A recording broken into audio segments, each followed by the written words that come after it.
Una noche dramática de eliminatorias en CONCACAF. Con eso vamos a comenzar, con una de las jornadas más espectaculares que las eliminatorias rumbo a la Copa del Mundo nos hayan regalado en el pasado reciente. Una noche en la que corren lágrimas y de repente se destapan alegrías en los lugares menos pensados. Con eso vamos a comenzar este Fuera de Juego de hoy.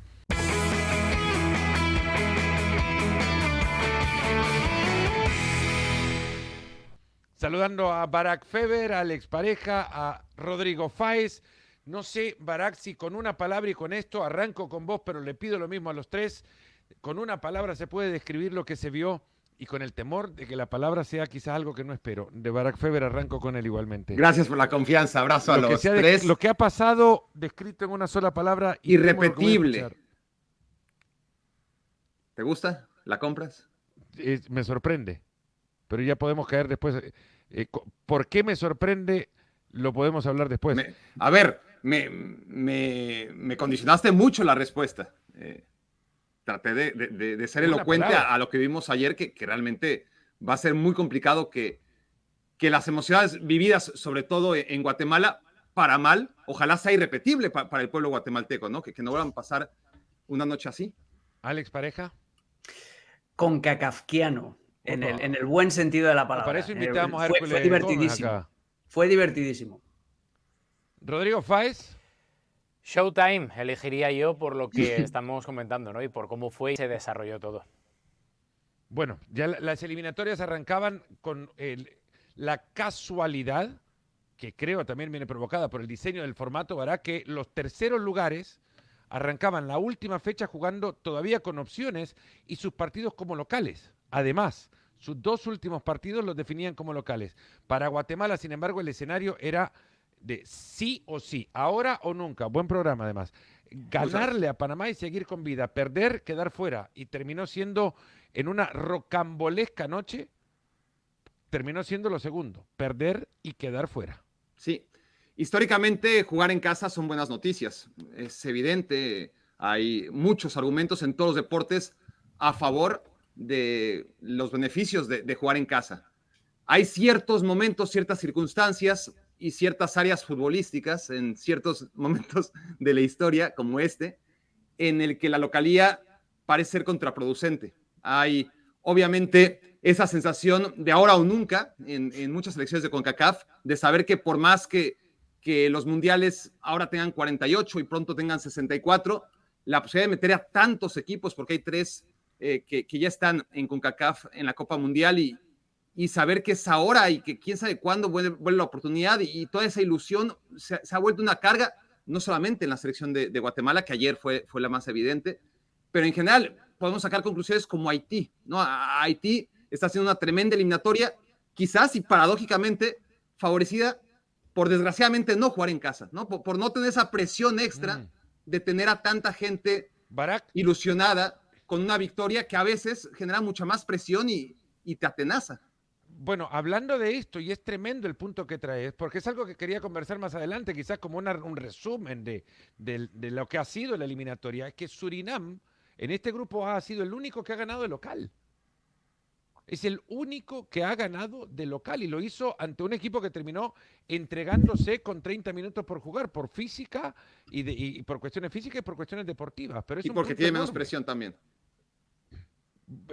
Surinam podrá tener menos presión o no, pero era la oportunidad de la vida de poder meterse en una Copa del Mundo. Y ahí están, Alex, a una fecha controlando su destino.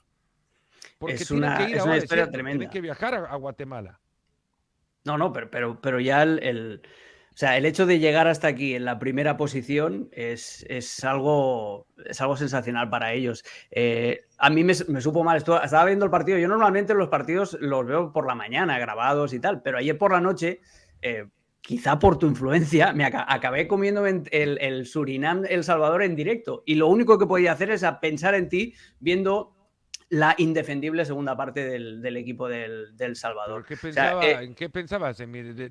Porque lo mío se puede relacionar también con la sensación de 7 millones de salvadoreños, ¿no? No, por eso. Tú como representante de tu país, porque eres el salvadoreño con el que tengo más relación, pero era realmente la diferencia, no solamente en lo físico, sino en todas las facetas, en lo táctico, en lo psicológico, era de 2 niveles por encima. Esto es ¿Y a como dónde te cuando... llegaba a dónde te llevaba esa idea? A la frustración que puede estar sintiendo yo en ese momento? Exactamente, porque Sí. era la segunda parte era indigna. Había una diferencia que la ves, por ejemplo, viendo partidos de fútbol base, de fútbol de selecciones, de secciones menores, en la que ves un equipo que tiene 2 años de ventaja respecto al otro. Niños de 14 jugando contra niños de 12. Pues esa era la diferencia ayer en todos los conceptos, incluso en los conceptos futbolísticos más básicos, entre los jugadores del Surinam y los jugadores del Salvador.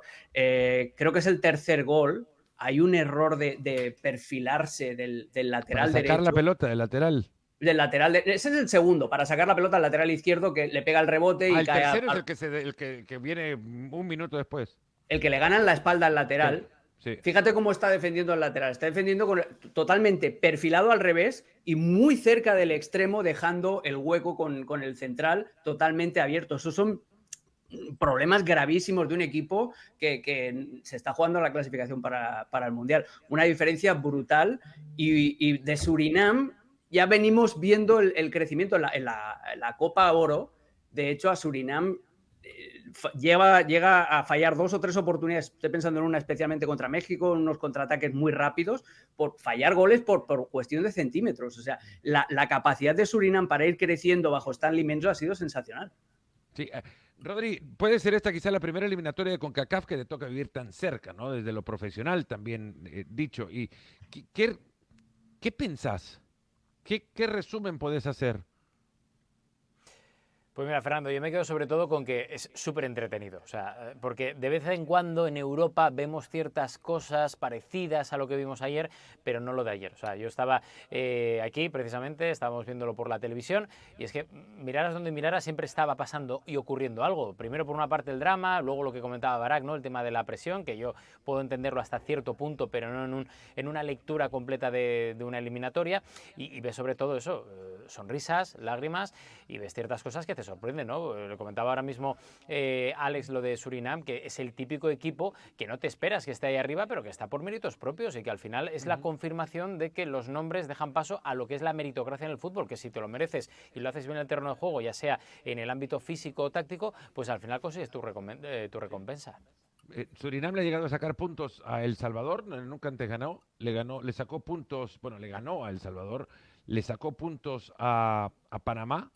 En ambos casos quizás no mereciendo tanto de lo que terminaron sacando, pero al final Barak lo han conseguido y ahora están con el futuro en sus manos. El primer boleto de una Copa del Mundo para Surinam depende de ganarle a Guatemala en el último partido. Guatemala con ya nada por jugar porque han quedado eliminados, pero jugando en casa con la responsabilidad que eso conlleva, y esperar que Panamá no le gane aún El Salvador, que si juzgamos por los últimos 30 minutos en Paramaribo, es un equipo que ya está deseando que esto termine, ya no quieren jugar más.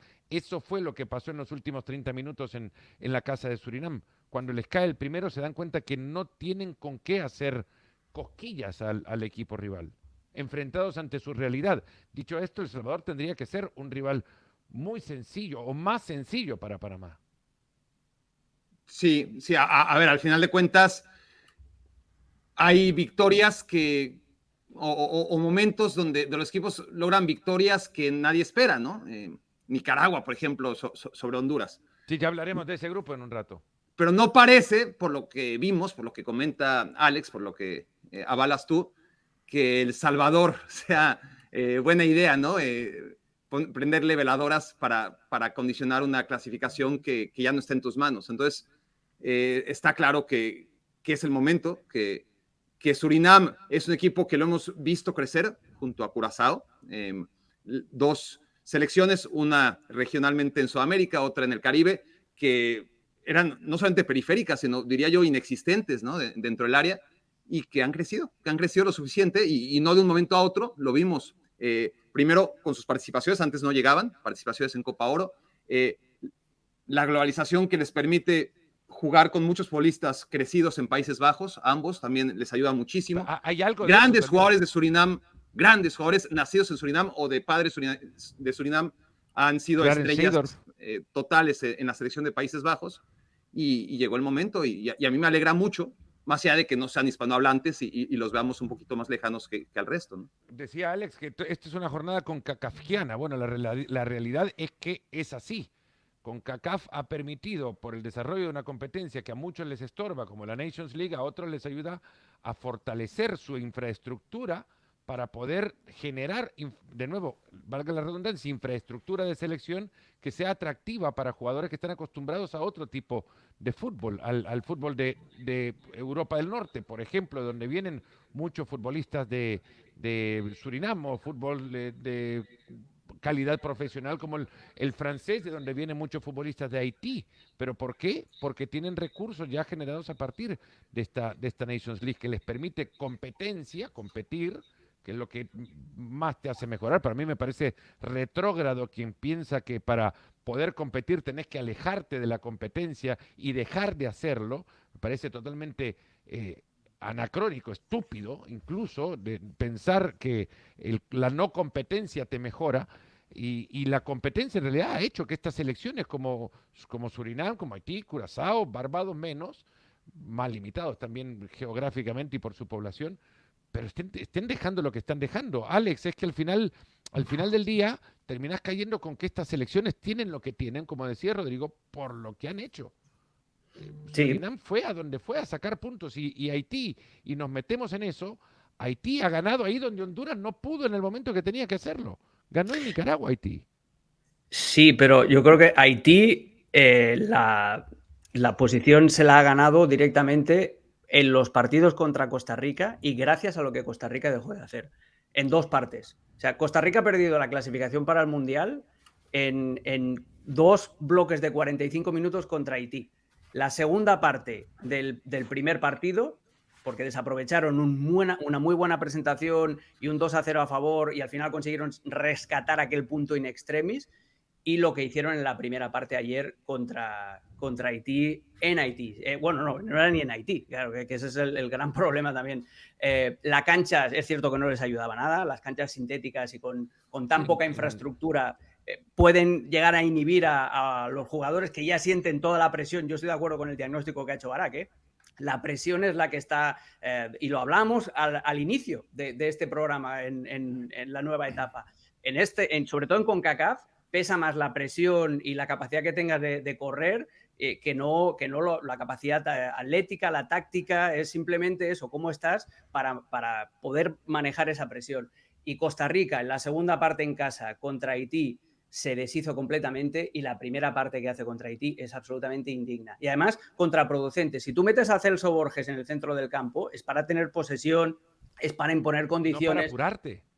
Y la primera parte es darle todo el balón a Haití, esperar en un bloque medio-bajo e intentar salir a contragolpes con una defensa además muy mal posicionada, porque cuando juegas con 5-4-1 con el que juega el Piojo y fuerzas a dos jugadores ofensivos en las bandas, la defensa de esas bandas es totalmente defectuosa. Y fijaos, por ahí, por la banda izquierda del ataque de Haití, es donde le generan el gol ayer a Costa Rica, pero fijaos también en el intento de Waston de intentar anticipar, todos llegan un segundo tarde y al final el gol es facilísimo para los jugadores de Haití, pero todo viene marcado por la propuesta del Piojo de decir, tenemos miedo, vamos a echarnos atrás. El mismo miedo que tuvieron en la segunda parte, en casa contra Haití, para conservar esa ventaja que no supieron conservar. Y contra Honduras.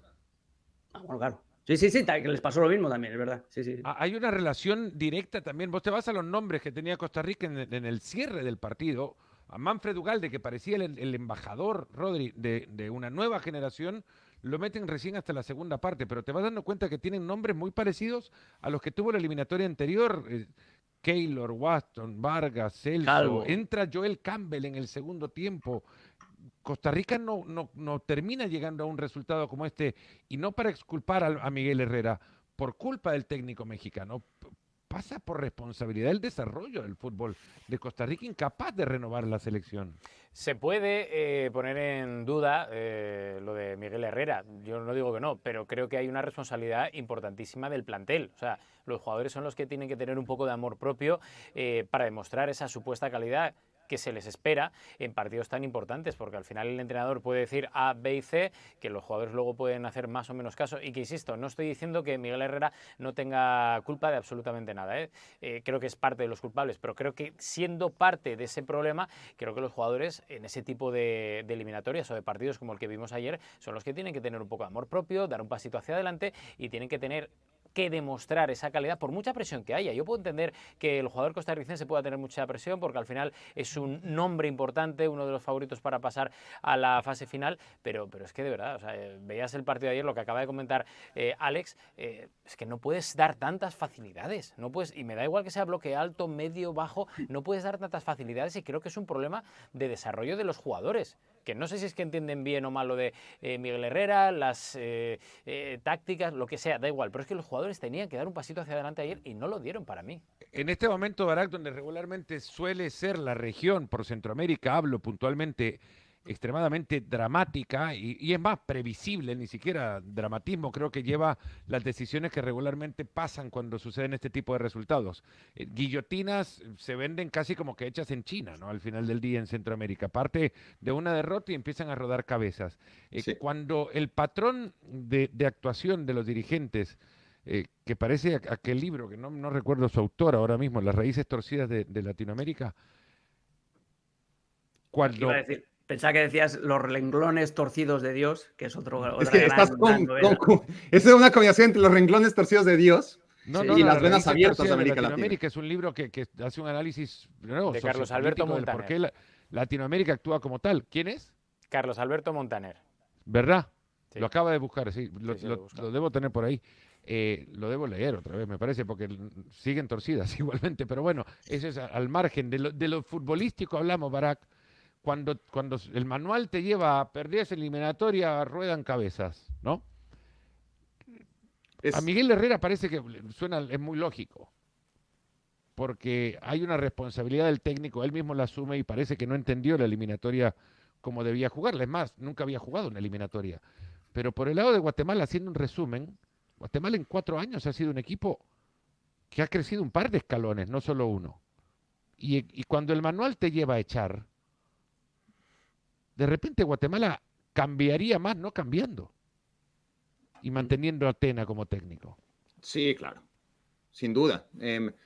Porque además ves una evolución, ves un proceso, ves que está totalmente comprometido con sus jugadores con él, que hay un entorno ideal, tomando en cuenta lo que ha sido las dificultades enormes de Guatemala a la hora de hacer una selección y tener una federación que pueda darle la materia prima mínima a su selección para ser exitosa. Parece que todo eso lo están encontrando con Luis Fernando Tena y con su equipo técnico. Se vio en la Copa Oro. Desgraciadamente esta derrota claramente genera un desazón, pero es muy distinto a lo de Miguel Herrera. Es decir, Guatemala era una gran oportunidad ir a la Copa Mundial. Costa Rica era ir a huevo. No había manera de que Costa Rica no fuera una Copa Mundial. Costa Rica fue al Mundial de 2006 y de 2014, de 2018 y de 2022. Se había perdido uno de los últimos 5 mundiales y fue cuando eran 24 selecciones y desde que son 32 selecciones prácticamente nunca había estado fuera. Cuando había solamente 2 boletos y medio o 3 boletos para el área. Ahora que hay tantos, claramente Costa Rica se equivocó. Claramente ahora si se habla de guillotina sobre el amplio cuello de Miguel Herrera, da igual. El chiste lo iba a hacer yo, pero es simplemente la guillotina por el castigo, no por tomar una decisión que pueda beneficiar, por lo menos como acto reflejo, la situación en la que está ahora mismo Costa Rica. Es simplemente un castigo, es la exposición de aquel culpable, aquel que llegó a acabar con lo que Costa Rica venía haciendo, con problemas obviamente. No hay que olvidar cómo hace 4 años logra la clasificación al Mundial cuando parecía que estaba totalmente fuera. Acaba muy bien. Habiendo hecho una primera parte de aquel octogonal, tan pobre como la fase de grupo que acaba de hacer ahora. De acuerdo. Y da el cambio de timón y ahí, claro, Costa Rica logra con ese cambio de técnico en buen momento, en el momento idóneo, conseguir los puntos que fue perdiendo Panamá. Pero estaba en buenas manos con Alfaro, ¿no?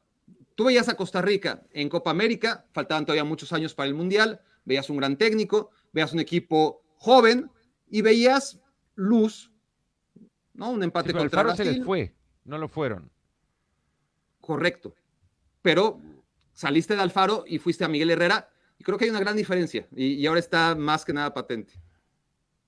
Alex, Honduras perdiendo contra Nicaragua.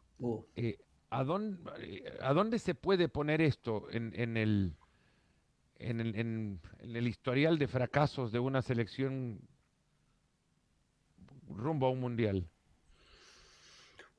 A ver, no tengo el contexto histórico dentro de la selección hondureña para calibrar el grado de fracaso o de sopapo, llámale como quieras. Pero es grandísimo y es por el hecho de tenerlo en tus manos y dejarlo escapar contra un rival además que ya estaba desahuciado. Y por fruto de tus propios errores. Los 2 goles son 2 errores, además dolorosos porque son de jugadores clave en el equipo, como Andy Nájar, sobre todo, que sale retratado en los 2 goles. En el primero hay un error, había una aceleración, otra vez lo de la ansiedad, lo de la presión que decía Barak, que yo creo que es el factor clave. Había una ansiedad en Honduras por acabar las jugadas, por ir deprisa, por saltarte, por ir hacia adelante enseguida, que Yo si te tengo fijas, la anotado, jugada del primer gol tengo anotado acá, ¿Cómo? Alex, perdón, tengo anotado por acá, ¿Sí? en este cuadernito, los apuntes del Nicaragua-Honduras, minuto ¿Sí? 25, Honduras apresurado, minuto 25 de partido. Pues ya está, pues eso. Es que es así. Veían esa ansiedad y esa asfixia competitiva que te toma cuando tú no estás El acostumbrado. fantasma Figueroa dijo, nos hicieron el partido más fácil. Pues claro que lo hicieron fácil, porque fíjate, en la jugada del primer gol es una salida de balón de Honduras, los 2 laterales a la vez están muy altos ya, los 2 centrales también están muy separados entre sí, se produce una pérdida muy tonta en un pase hacia adelante y se aprovecha el espacio que queda abierto entre Andy Nájar y el central diestro. Y por ahí es donde se fabrica la jugada del gol con una muy buena finalización con el exterior.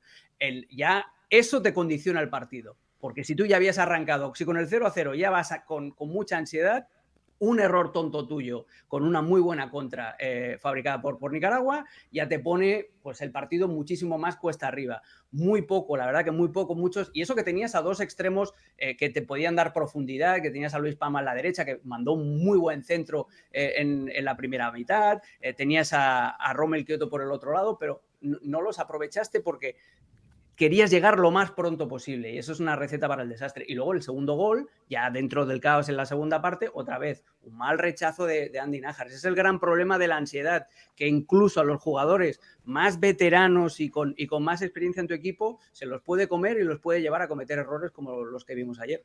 Ahora estamos viendo esta perspectiva, Rodrigo. Curazao, Surinam, no en el orden, Surinam en el A, Curazao en el B, Haití, pongámoslo, aunque igualado con Honduras, pero por diferencia de gol en el segundo puesto, pero Haití en el Mundial. Y el Mundial de 48 selecciones nos lleva a esto, a que no veamos selecciones tradicionales o por lo menos que queden mucho más cercanas a nuestra órbita en la Copa del Mundo. Ahora estamos hablando de Surinam y Curazao con una mano ahí tocando el boleto al Mundial. Ya te los imaginás en el Mundial United 26 jugando no sé, un Curazao Inglaterra o un Haití Alemania. El Mundial va a ser eso también, un lindo espectáculo para los mensajes políticos de Infantino, que el fútbol es universal y llega a todos, pero yo te quiero ver comprando una entrada para ver Alemania-Haití. Bueno, eso es lo que Infantino quiere al final, intentar llegar a más países, a diferentes mercados, digamos, donde se pueda también vender, por qué no decirlo, porque esto es un deporte, pero que al final también tiene un componente imprescindible económico y cuanto más seguimiento haya o más mercados abiertos haya, digamos, para expandir los derechos de televisión, pues es algo que hace que Infantino esté encantado. Sí que es cierto que luego hay más o menos mercados que son más o menos adquisitivos, más o menos numerosos y en ese aspecto creo que en ese ámbito puede salir perdiendo Infantino, pero vamos, yo creo que si al final lo consigue Curazao, lo consigue Surinam o quien lo consiga las elecciones, pues será más que bien recibido a nivel futbolístico, porque creo que se lo han merecido, pero sí que va a ser un mundial muy extraño. Ya en Qatar, cuando estuvimos allí, si bien recuerdas, había algún tipo de problema para llegar a llenar ciertos estadios. Veremos a ver si eso en México, Canadá o Estados Unidos se vuelve a repetir, que me da la sensación de que se va a repetir, porque además los precios de las entradas están bastante desorbitados, pero sobre todo cuando haya un enfrentamiento entre diferentes combinados de ese tipo, por ejemplo, un Haití contra una Alemania, pues obviamente yo creo que va a ser un entrenamiento a puerta abierta, digámoslo bien 1974, claro. la única vez que Haití fue a una Copa del Mundo, jugó en un grupo con Polonia, con Italia y con Argentina.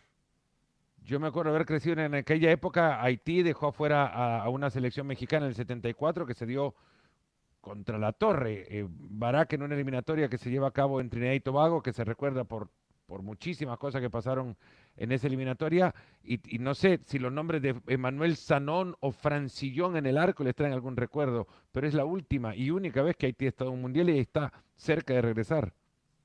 A un par de generaciones mexicanas, Rafa Puente, nuestro compañero, se ha encargado, era el portero de aquella selección de hacernos saber lo que fue esa... Cárdenas, la tenía Raúl Cárdenas ese equipo. Sí, según cuenta Rafa, así fue. Pero mira, te tiene que llevar también a la conclusión de que, mira, o sea, 50 años después, el fútbol no salió por generación espontánea de Haití. Haití vive siendo el país más pobre, de una de las áreas más pobres del planeta, vive un esplendor futbolístico. Ya avisas, obviamente, luego ves la biografía de muchos de sus futbolistas y te das cuenta que por ahí van a Haití a jugar con su selección y ya. Crecieron en una formación, en un entorno distinto. Pero calidad ha habido hace 50 años, cuando iban 16 selecciones a la Copa Mundial. No tienes que abrir a 48 para que selecciones como Haití vayan. Es una selección que ha demostrado durante esta eliminatoria y otra vez, paso a paso, en las Copas Oro te vas dando cuenta poco a poquito de selecciones que estuvieron dormidas durante muchos años, décadas incluso, y que se han favorecido, y es un caso, ya lo hablamos, muy similar al de Curazao y de Surinam, solo que en lugar de jugadores neerlandeses, jugadores franceses de origen criollo, de origen Marruecos, haitiano, marroquí. España y Francia también. Sí. Marruecos es el mejor ejemplo de esto y a mí me encanta eso, ¿no? Que haya alternativas, que haya nuevas caras.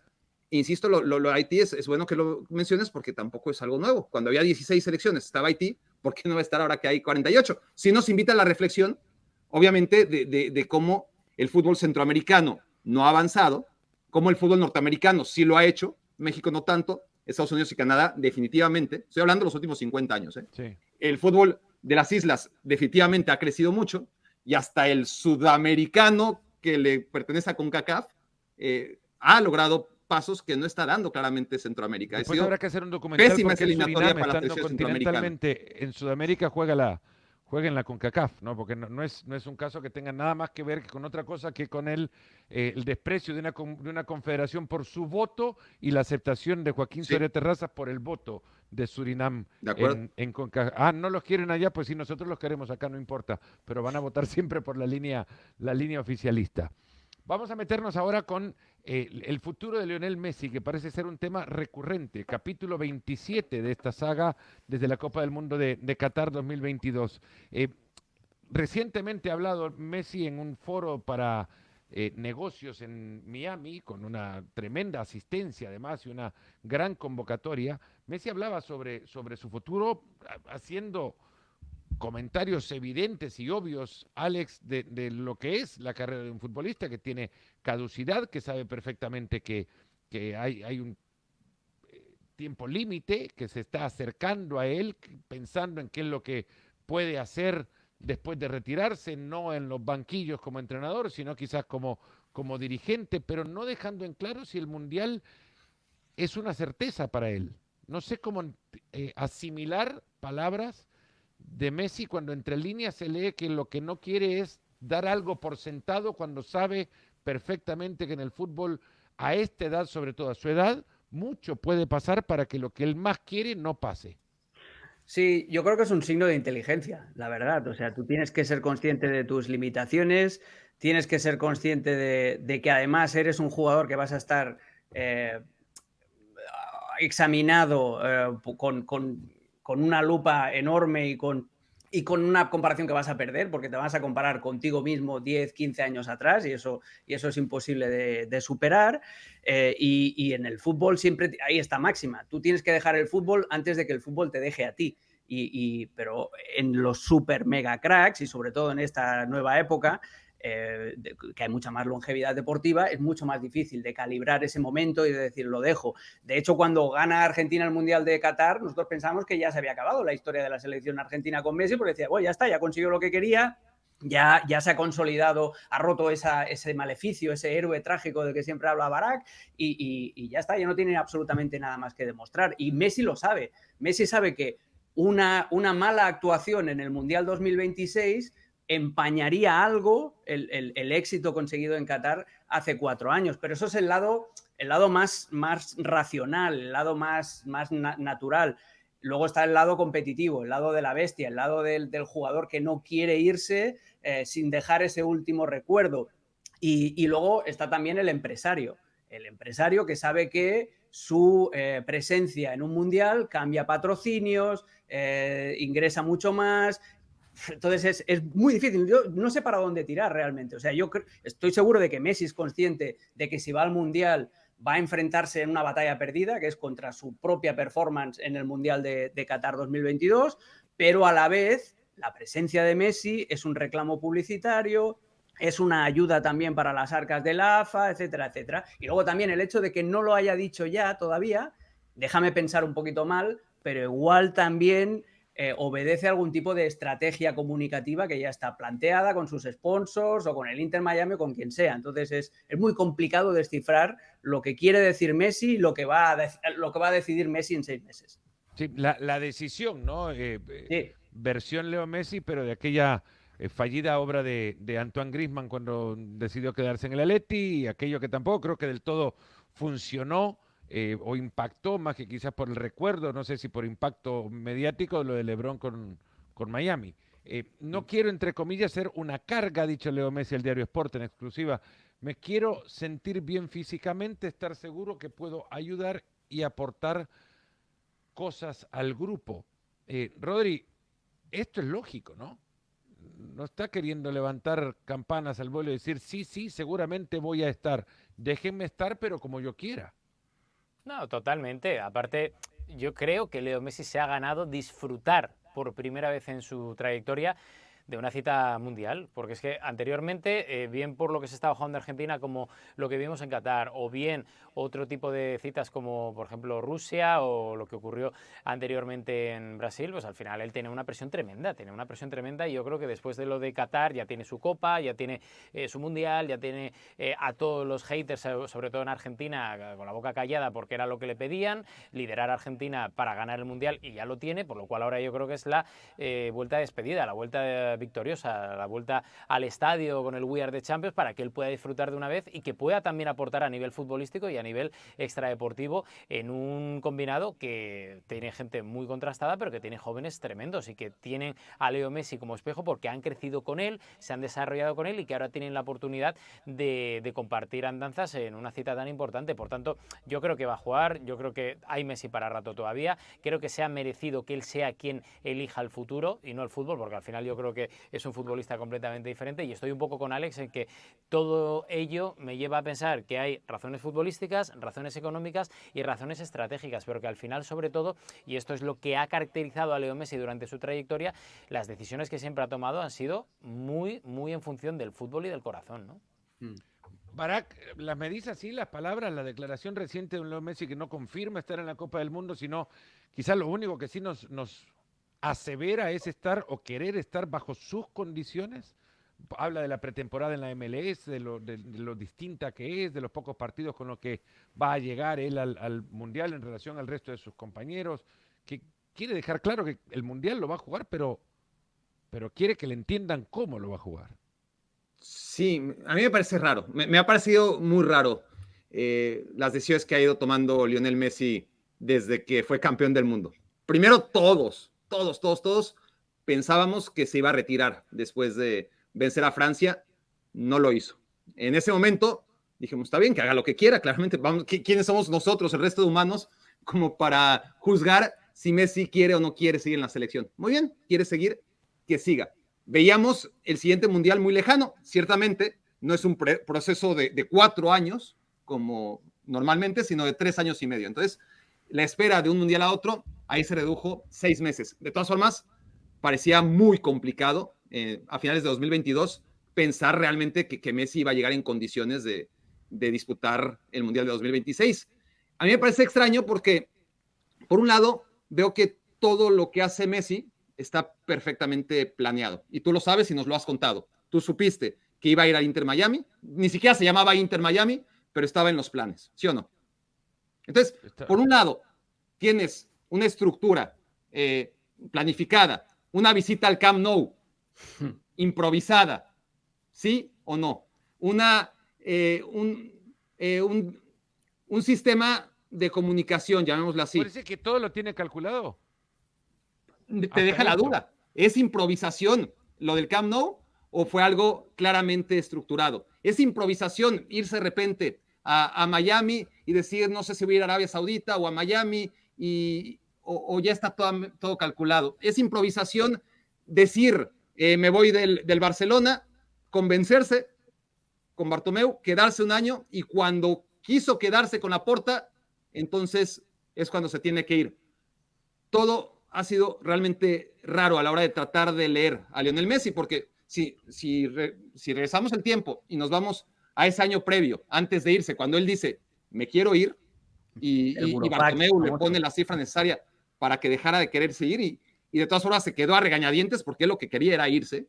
¿Qué pudo haber cambiado un año después para querer quedarse? Y quedarse además con tanto afán e irse realmente muerto de dolor de Barcelona, cuando un año antes te querías ir y la situación en el Barça tampoco mejoró a nivel económico ni deportivo. Entonces, son varias cosas desde entonces en lo que se refiere no al Messi jugador, sino al Messi y su toma de decisiones que a mí me desconciertan. Y esto en particular de seguir alargando y estirando, todo el mundo sabemos que va a jugar la Copa Mundial.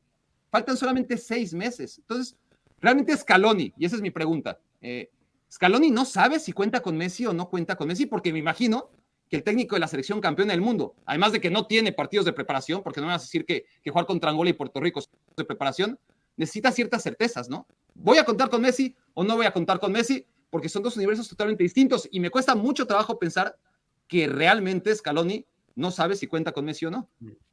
Buen punto. 2-0, gol de Leo Messi, el segundo de la selección argentina en Luanda frente a Angola. Sí, esos son los partidos de preparación que tiene la selección argentina. Ojo, revisen nada más la lista de partidos que jugó Argentina previo al Mundial de Qatar y no se sorprendan después cuando encuentren coincidencias, porque de nuevo, quedan campeones en Qatar, lo que quieren hacer es seguir los mismos pasos camino al Mundial de Qatar. Así como cuando Argentina jugó el Mundial del 86, el último partido amistoso, también lo repitieron en los siguientes años con Bilardo, porque bueno, son cuestiones de cábalas, ¿no? Así que vayan a buscar contra quién jugó Argentina y después me cuentan si en junio ese partido no lo ven repetido. Rodri, nosotros no es porque querramos, pero te tenemos que dejar ir. Hay obligaciones que tenés que ir a atender. Sí, obligaciones burocráticas que a ver si ya me dejan en paz, pero nada, aquí os estaré escuchando y disfrutando, hablando de fútbol. La burocracia nunca te va a dejar en paz, Rodrigo, así que no pensás que le estás cortando la cola, que es como las lagartijas, crecen de nuevo. Las colas de las lagartijas crecen, ¿no? Si uno las corta. Sí, señor, se regeneran, sí. Se regeneran. Uf. Había un malvado, había un villano en Spider-Man. Había quedado como genio, pero ahora que pregunté parece que no. No, es eso. Había un villano en Spider-Man que tenía ese poder. Era un lagarto, un científico que había hecho un experimento, se había transformado medio en lagarto y tenía el poder de regenerarse. Alexis Martín Tamayo, ¿cómo le va? Antes hablábamos de malvados cuyas colas se le regeneran. Había una serie que era la serie esta de los lagartos. Visitors. Hombre, mira, hablando, tienes ahí Visitors. Bueno, dame tú un lagarto. Lagarto. ¿Habéis ganado o no? ¿Habéis perdido hoy? Han perdido 2-1, vaya. Cenar, entonces. Han ¿Llevan las perdido 2-0. estadísticas también del equipo de los chavales? Por ¿o no? supuesto, por supuesto. Así no quita. El nuevo Boadilla. No, decía que había una serie aquí en España que no sé cómo se llamaría en Estados Unidos, supongo que igual, que se llamaba V, ¿no? Que era de unos lagartos con apariencia humana y que Ay, que se también. tragaban ratones. Sí, eso Diana, es. Diana eso era la es, mala. Sí, Eso sí, es, sí. eso es. Sí, ¿vos lo viste, Bueno. Barack, o no? Me generaba repulsión ese programa. No tengo la menor idea de qué están hablando. No, No, no, Era ¿qué hacía interesante, mientras ¿eh? nosotros veíamos V o no me acuerdo cómo se llamaba en El Salvador esa serie? ¿Qué hacíamos? ¿Cuál era tu programa favorito con 8 o 9 años de edad? Los Thundercats.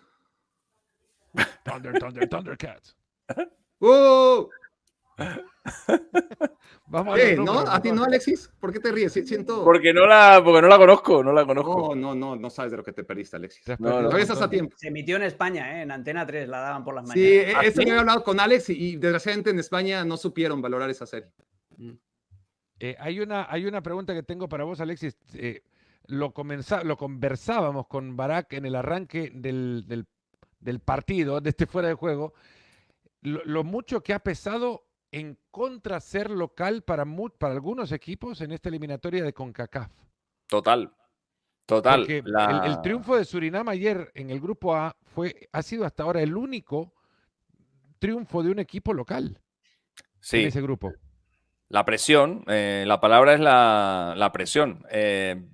Eso que a todos nos ha pasado en alguna ocasión de tenerlo todo para conseguir el objetivo, de saber que te está mirando mucha gente y que en el día D y a la hora H pues fallar. Me estoy acordando hace nada. Deportivo de La Coruña, jugando en Riazor, le valía el empate para subir a segunda división. Palman, un año antes, el Badajoz, jugando en casa con el Amorebieta, sin ninguna derrota en toda la temporada, le valía el empate. Palman, esa presión, esa Ahí te ibas a hablar del penal de Jukic.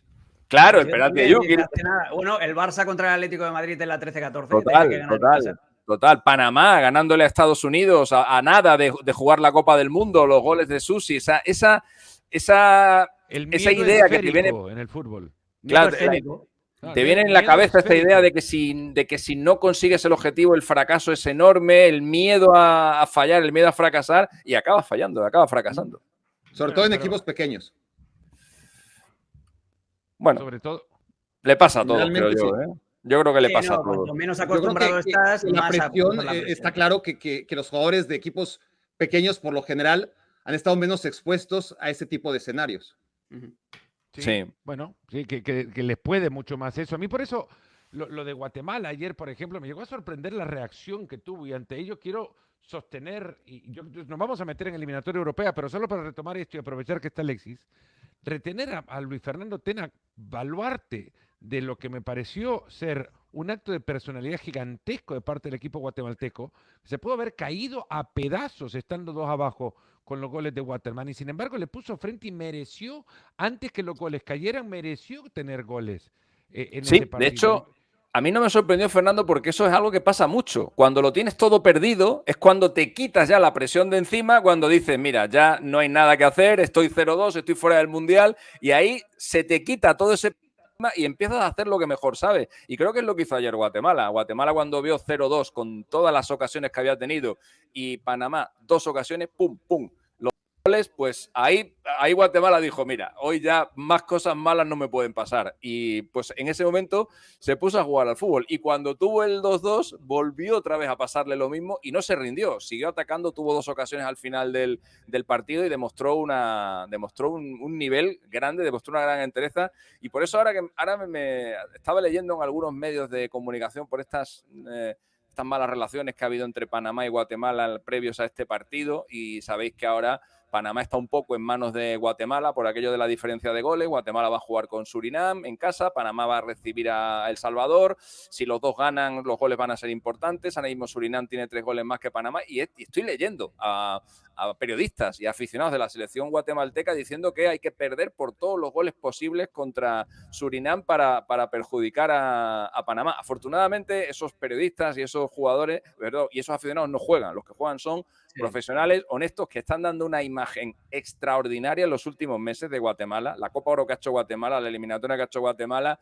no doy ni la más mínima opción a que Guatemala salga el próximo día a pasearse y a perjudicar a nadie. Estoy seguro de que van a ir a la basura todo lo que han Totalmente. hecho en Claro. 4 años Totalmente. para conseguir esta consideración. Totalmente. Estamos hablando de esto sin boleto al Mundial en mano, totalmente eliminados, pero creyendo que Guatemala merecía muchísimo más de lo que ha sacado hoy. Merecía ganar cuando perdieron contra El Salvador, merecía cuando empataron contra Panamá, había sido mejor en Panamá, Alex.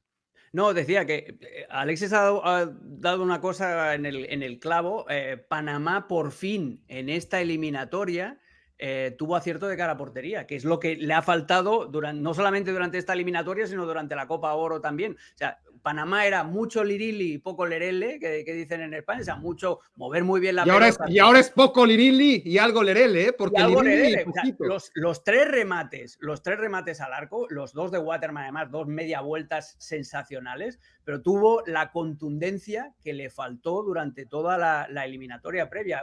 Panamá se puede ir contenta por eso, porque, es decir, por fin nos sale el partido al revés. Es decir, por fin tenemos pocas oportunidades, pero somos capaces de facturarlas. Y eso es un plus de cara a ese último partido en el que necesitarás la diferencia de goles. Pero eso también hay que decirlo, ¿no? Es decir, les favorece el resultado, pero hablas de mucho Lirili y poco Lerele.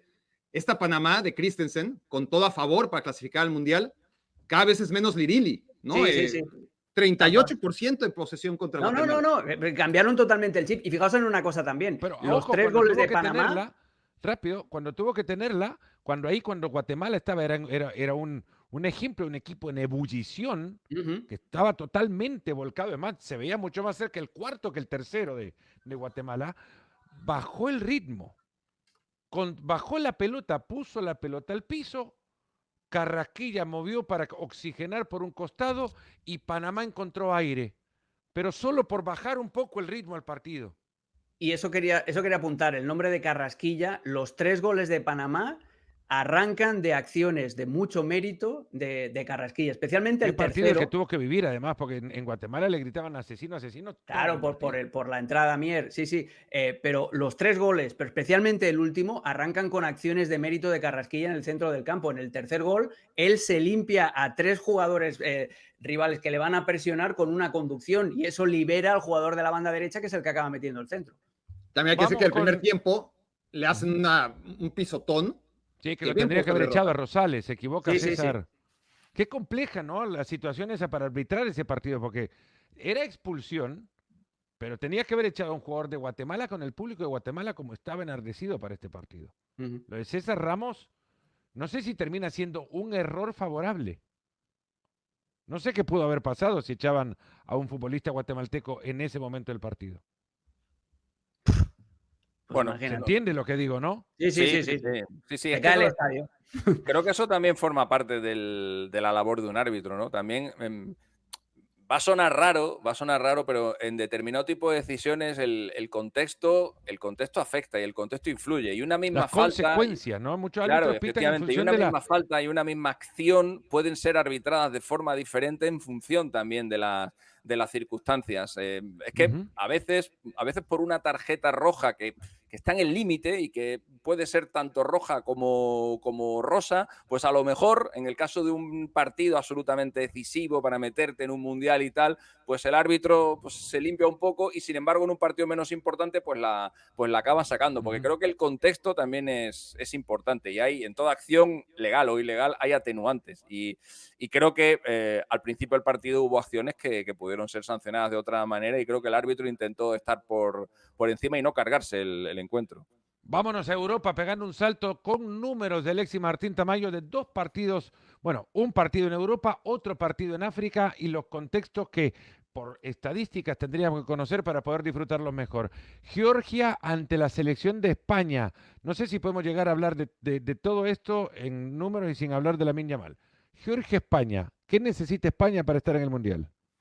Bueno, hay que hablar de Lamine Yamal porque Lamine Yamal no va a estar y sin embargo, como habéis podido ver, se están jugando partidos. O sea, el mundo sigue, hay encuentros, las eliminatorias continúan y Lamine Yamal pues no sabemos dónde estará, pero no pasa absolutamente nada. Bueno, el contexto del partido de mañana de España en Georgia, si nos atenemos un poco a lo que hemos visto en los últimos tiempos, realmente podría pasar cualquier cosa. La mejor generación de jugadores españoles en el año 2012, siendo vigentes campeones del mundo y doble campeones de Europa, fueron al Boris Pachichache de Tiflis y ganaron 0-1 con un gol de Soldado en el minuto 86.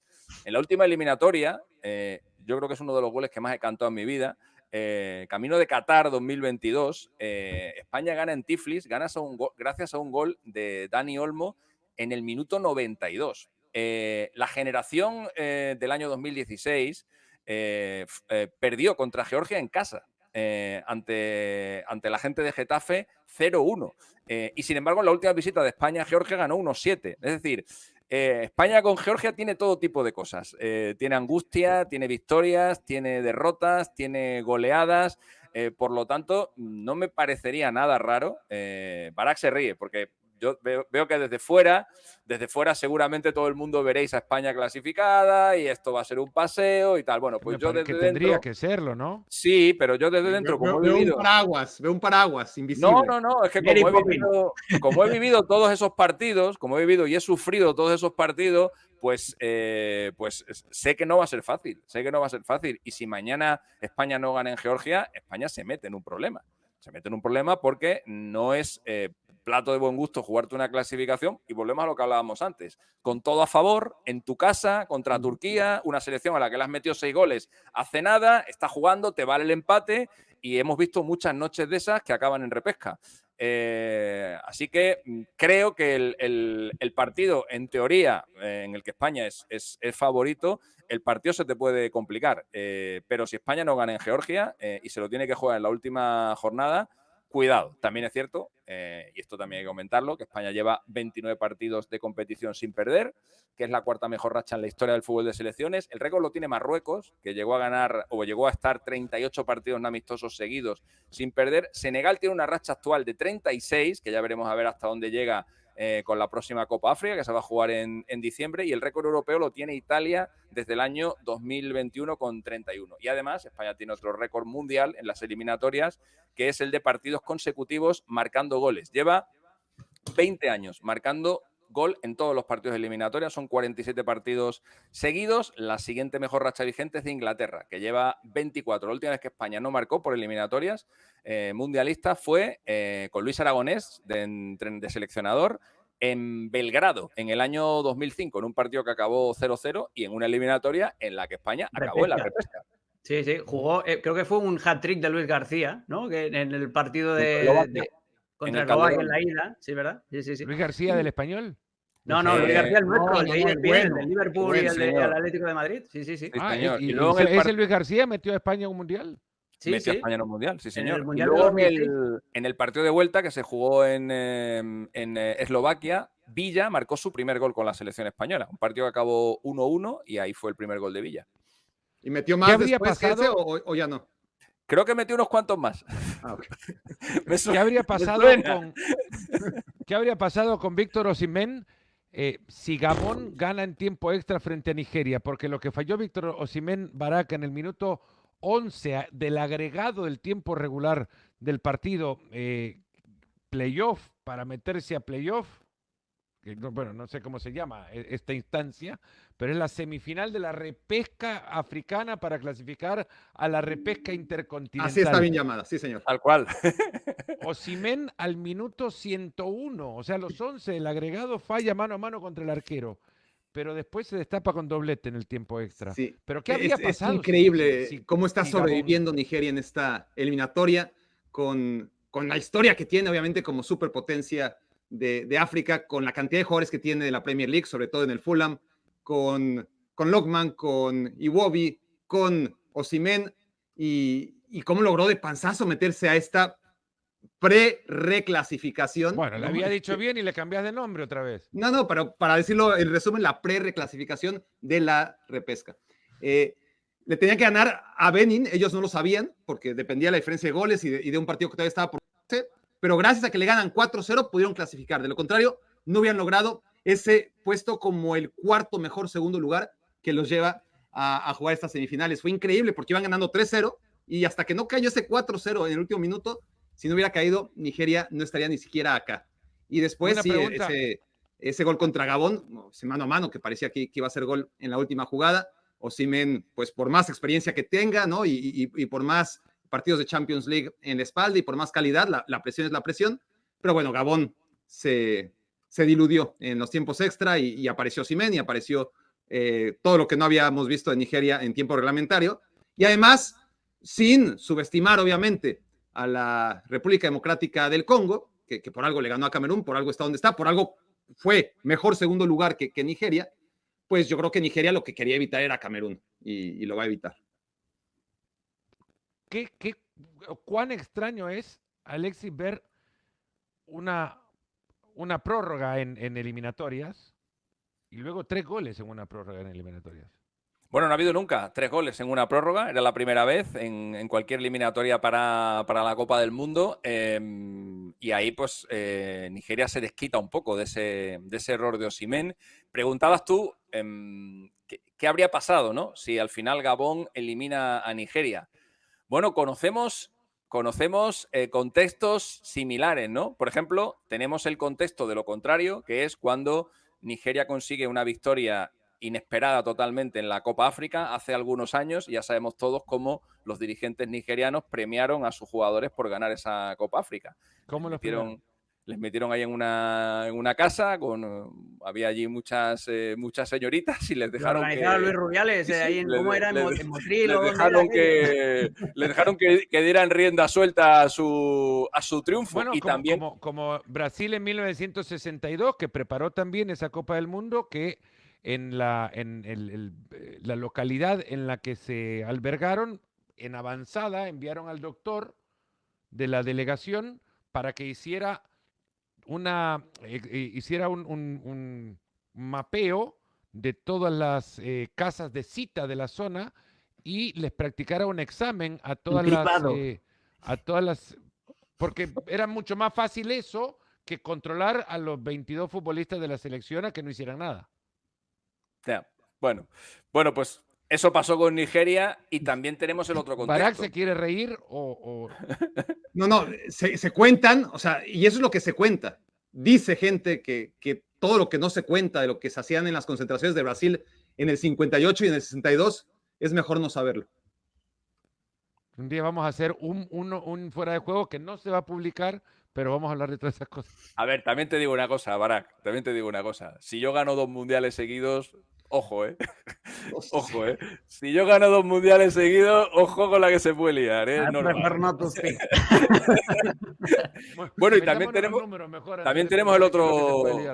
Tenemos también el otro contexto. Sabemos lo que le pasó a Wome con Camerún hace 20 años, cuando falló aquel penalti en el último minuto contra Egipto, que evitó que Camerún jugara la Copa del Mundo, porque de ese penalti se borró de todo, y que propició que Drogba fuera con Costa de Marfil al Mundial. A Wome le quemaron su casa en 2006. En Camerún. Fue en el año 2005, han pasado 20 años.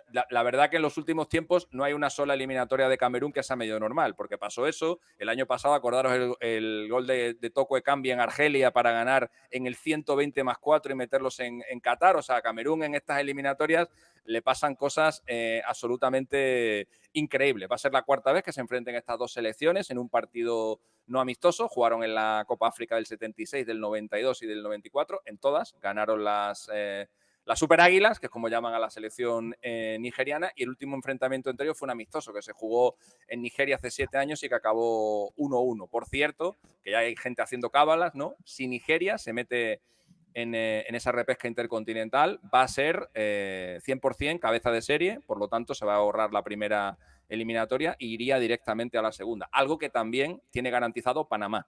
Es decir, si Panamá y Nigeria entran en la repesca intercontinental, son esas dos las selecciones, pase lo que pase, que van a ser las cabezas de serie y que por tanto irán directamente a la final, y las otras 4 tendrán que pelearse primero en una primera ronda. Para la República Democrática del Congo también es casi seguro que serían cabeza de serie, pero no seguro al 100%. Dependería de si pasan por o sin penaltis, y dependería también de lo que pasara en la eliminatoria asiática, que están jugando Emiratos Árabes Unidos e Irak, y de lo que pasara también en CONCACAF y de si entra o no entra Panamá. ¿Cómo sería la eliminatoria intercontinental ahora, si te lo imaginas, como para que la gente se vea haciendo la idea? En Guadalajara y Monterrey, ¿no? Sí, yo creo que va a entrar, bueno, ya está Nueva Caledonia y Bolivia, creo que va a entrar Nigeria y creo que de CONCACAF van a entrar del grupo A Surinam y del grupo B va a entrar Curazao. Creo que esas van a ser Surinam, Curazao, Bolivia, Nueva Caledonia, Y la otra Nigeria. sería entre Irak y Emiratos Entre Árabes. Irak y Emiratos Árabes Unidos parece que tiene ventaja Irak, que va a jugar en casa el partido de vuelta con un empate el Porque otro entonces día, te puedes pero imaginar un Irak-Nueva Caledonia y un Irak contra Surinam. no, sería porque los de CONCACAF no pueden jugar entre ellos. Sería Surinam o Curazao jugarían contra Irak o contra Nueva Caledonia, jugarían en cruz y luego los dos que pasaran les estarían esperando, en este caso, Nigeria Panamá. y Irak, por ejemplo. O Emiratos Árabes Unidos.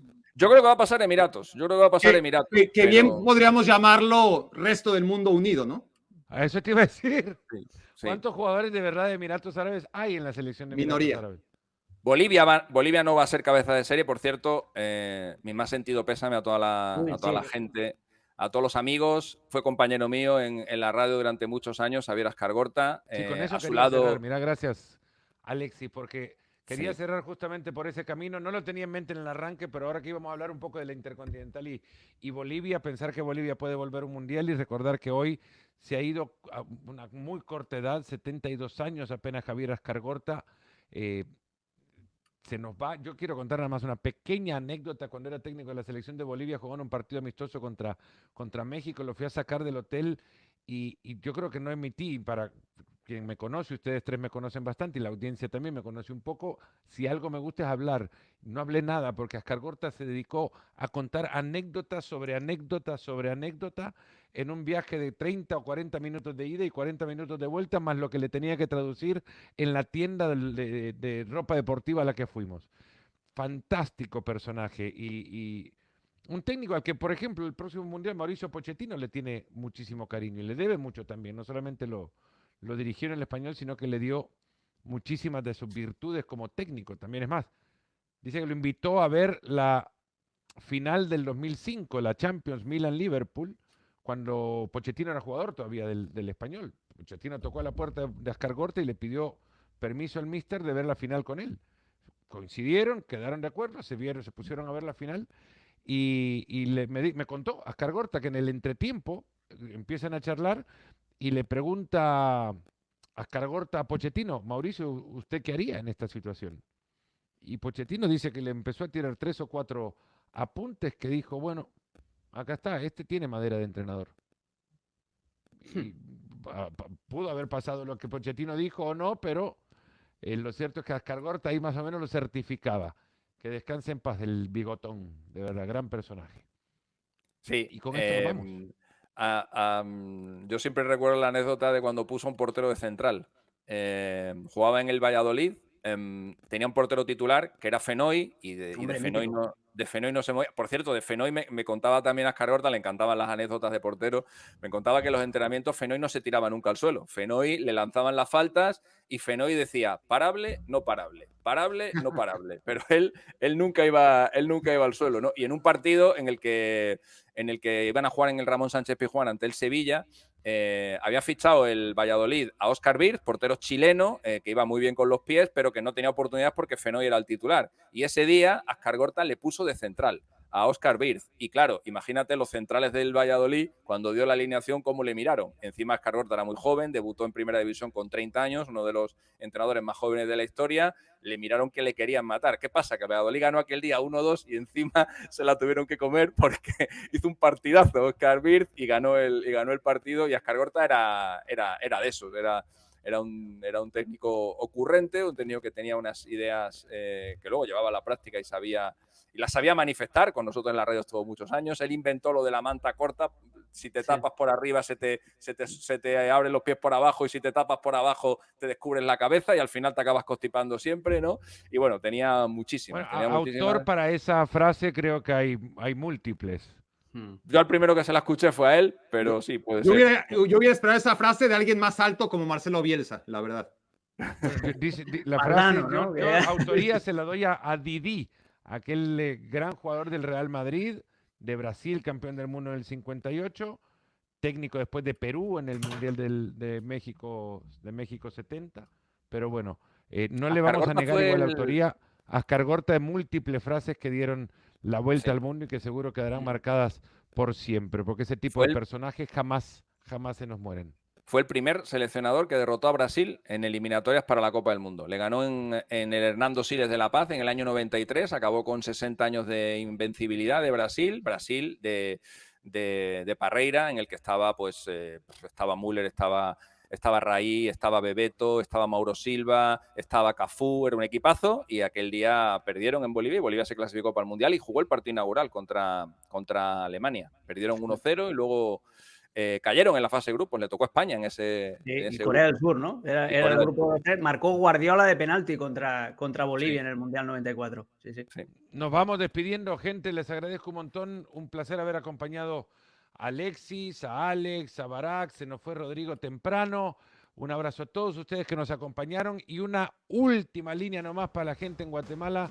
Si había que perder un partido y quedar fuera de un mundial, yo les digo que prefiero perder y quedar fuera de un mundial de la manera en la que lo han hecho ustedes en Guatemala, con la frente en alto y dando guerra futbolística. Un fuerte abrazo.